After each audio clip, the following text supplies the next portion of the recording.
ሰላም የአካዳሚክ ሴንሰር ኢንተርቴይንመንት ቤተሰቦች፣ ክፍል 2 ባዮሎጂካል ሳይኮሎጂ ዘ ባዮሎጂካል ፐርስፔክቲቭ የእያንዳንዱ ስሜታችንና ተግባራችን ምንጭ በአእምሮአችን ውስጥ የሚገኙ ኒውሮኖች እና ኬሚካሎች ናቸው። ደስታ፣ ፍርሃት፣ ቁጣ ወይም ፍቅር ዝም ብለው የሚመጡ ሳይሆን በሰውነታችን ውስጥ ባሉ የኬሚካል መልእክተኞች ኦር ኒውሮትራንስሚተር አማካኝነት የሚመጡ ናቸው። ለምሳሌ ዶፓሚን የሚባለው ኬሚካል አንድ ስኬት ስናገኝ ወይም ቆንጆ ምግብ ስንበላ ደስ እንዲለን የሚያደርግ ሽልማታችን ነው። አእምሮአችን በሚሊዮን የሚቆጠሩ የኤሌክትሪክ መስመሮች የተዘረጉበት ትልቅ የኮምፒውተር ሰርቨር ይመስላል። እያንዳንዱ መስመር የራሱ ስራ አለው። አንድ ሰው በድንገት ባህሪው ቢቀየር መንስኤው የሐሳብ ችግር ብቻ ሳይሆን በአእምሮ ውስጥ ያለ የኬሚካል መዛባት ሊሆን ይችላል። ይህ ዘርፍ የአካልና የአእምሮ ትስስር የሚያሳየን ሲሆን ለምን በቂ እንቅልፍ ካላገኘን እንደምንበሳጭ በሳይንስ ያስረዳል። ስነልቦናዊ ትንተና ሳይኮ አናላይሲስ የሲግመንድ ፍሮይድ ዓለም። ሲግመንድ ፍሮይድ የተባለው ዝነኛ ሳይኮሎጂስት አእምሮአችንን ከባህር ላይ እንደሚንሳፈፍ የበረዶ ተራራ ኦር አይስበርግ ነው የሚመስል ይላል። እኛ የምናውቀውና የምናየው የሐሳባችን ክፍል ኮንሲየስ በጣም ትንሹ ሲሆን ከውሃው በታች ያለው ግዙፉ ክፍል ግን ድብቁ አእምሮ ኦር አንኮንሲየስ ይባላል። በዚህ ድብቅ ክፍል ውስጥ የድሮ ትውስታዎች፣ ፍላጎቶችና የልጅነት ጠባሳዎች ተቀብረው ይገኛሉ። እነዚህም ሳናውቀው የዛሬ ማንነታችንን ይገዛሉ። ፍሮይድ ስብዕናችንን በሶስት ከፍሎታል። አንደኛው ኢድ የውስጥ ፍላጎት እንደ ሕፃን ልጅ አሁኑኑ ይሁንልኝ የሚል ሲሆን፣ ሁለተኛው ደግሞ ኢጎ ሚዛናዊ ክፍል ነው። ሶስተኛው ሱፐር ኢጎ የህሊና ዳኛ ነው። ለምሳሌ በሱቅ ውስጥ የሚያምር ጫማ ስታይ ኢድ ሰርቃም ቢሆን ውሰድ ይላል። ሱፐር ኢጎ ስርቆት ኃጢአት ነው ይላል። ኢጎ ደግሞ ሰርተህ ግዛው ብሎ ያስታርቃል። ብዙ ጊዜ በህልማችን የምናያቸው ነገሮች የዚህ ድብቅ አእምሮ መልእክቶች እንደሆኑ በዚህ ዘርፍ ይታመናል። ቢሄቪየሪዝም ምንድነው? ይህ ዘርፍ ትኩረቱ ውስጥ ምን ይሰማሃል በሚለው ላይ ሳይሆን ምን እያደረክ ነው በሚል የሚታይ ተግባር ላይ ብቻ ነው። የሰው ልጅ ባህሪ በአካባቢው በሚያጋጥሙት ሽልማቶች ሪዋርድስ እና ቅጣቶች ፓኒሽመንት ይቀረጻል የሚል እምነት አለው። ኢቫን ፓቭሎቭ የተባለው ሳይንቲስት ውሾችን ተጠቅሞ ባደረገው ሙከራ ክላሲካል ኮንዲሽኒንግ የሚባለውን የትምህርት መንገድ አሳይቷል። ለምሳሌ አንድ ሕፃን ልጅ እሳት ነክቶ ቢቃጠል ቅጣት ዳግመኛ እሳትን አይነካም።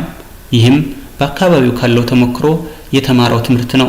ቢሄቪየሪስቶች ማንኛውንም ሕፃን ስጡኝና እንደፈለጋችሁት ዶክተር ወይም ሌባ አድርጌ አሳድገዋለሁ ይሉ ነበር። ምክንያቱም የሰው ልጅ ውጤቱ የአካባቢውን ነው ብለው ስለሚያምኑ። በስራ ቦታ ጥሩ ስትሰራ ቦነስ ቢሰጥህ ወይም ሽልማት ቢሰጥህ በበለጠ ለመስራት ትነሳሳለህ።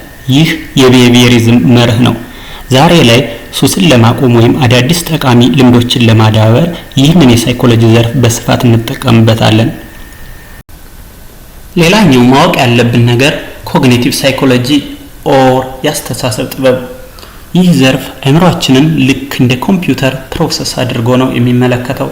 መረጃን እንዴት እንቀበላለን፣ እንዴት እናስቀምጣለን፣ እንዴትስ እናወጣለን፣ ትኩረቱ አስተሳሰባችን ስሜታችንን ይወስነዋል በሚለው ላይ ነው። ማለትም አንድ ነገር ስለተፈጠረ ሳይሆን ስለ ነገሩ በምናስበው መንገድ ነው የምንከፈው ወይም የምንደሰተው።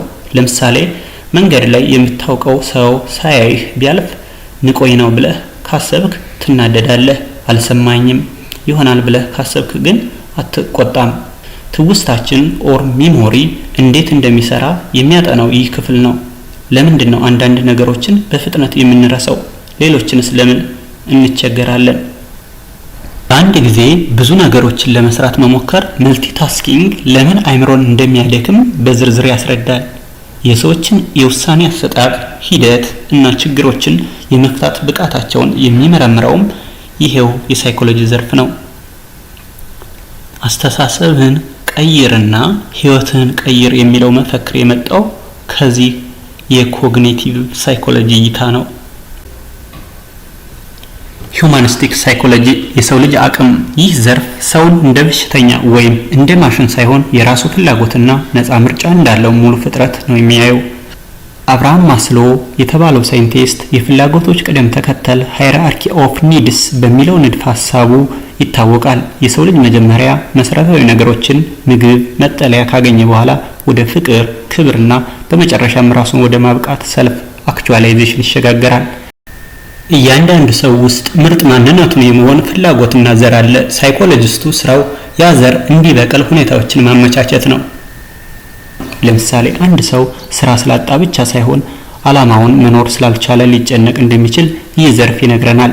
ትኩረቱ ያለፈው ስህተት ላይ ሳይሆን ስለ ዛሬው ብሩህ ተስፋ እና ስለ ነገው ትልቅ ሰውነት ነው። ሁኔታዎች ይገድቡሃል እንጂ አይወስኑህም የሚለው የሂዩማኒስቶች ትልቁ ትምህርት ነው።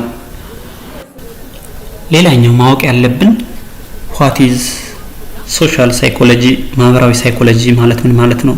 የቡድን ተጽዕኖ ማህበራዊ ሳይኮሎጂ የሚያጠናው ሌሎች ሰዎች በሐሳባችን፣ በስሜታችንና በድርጊታችን ላይ ያላቸው ተጽዕኖ ነው። ኮንፎርሚቲ ወይም መመሳሰል የሚባለው ጽንሰ ሐሳብ ሰዎች ተቀባይነት ለማግኘት ሲሉ ብቻ የብዙሃኑን ሐሳብ እንዴት እንደሚከተሉ ያስረዳል። ለምሳሌ በአንድ ሊፍት ውስጥ ሁሉም ሰው ፊቱን ወደ ኋላ ቢያዞር አንተም ሳታውቀው ለምንድነው ብለህ ሳትጠይቅ ፊትህን ወደ ኋላ ልታዞር ትችላለህ። ባይስታንደር ኢፌክት ደግሞ ብዙ ሰው ባለበት ቦታ አንድ አደጋ ቢከሰት ሌላ ሰው ይረዳዋል በሚል ስሜት ማንም ሳይረዳ ሊቀር እንደሚችል ያሳየናል። ይህ ዘርፍ ለምን ለጓደኞቻችን ግፊት ፒር ፕሬዠር እንደምንሸነፍና በቡድን ስንሆን ለምን የተለየ ባህሪ እንደምናሳይ ይተነትንልናል።